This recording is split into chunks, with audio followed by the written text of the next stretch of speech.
6609 এখনও ছাড়েনি, ছাড়বে তিতুমির এক্সপ্রেস ট্রেনটি।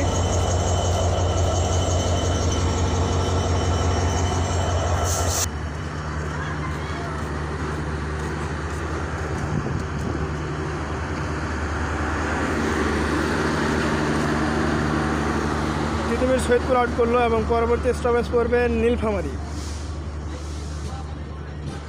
আকাশ খারাপ, এনি টাইম বৃষ্টি আসতে পারে।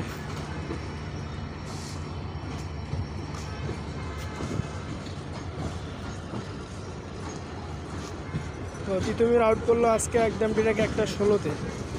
এমনিতে তো লেট, তার উপর আরও লেট। মার খাইলো আজকে বরেন্দ্র বন্দর, চিলারিটি দিয়ে মার খাইলো। আরে এক্সট্রা একটা কোচ যাচ্ছে, হয়তো রূপসা সীমান্তের একটা কোচ যাচ্ছে।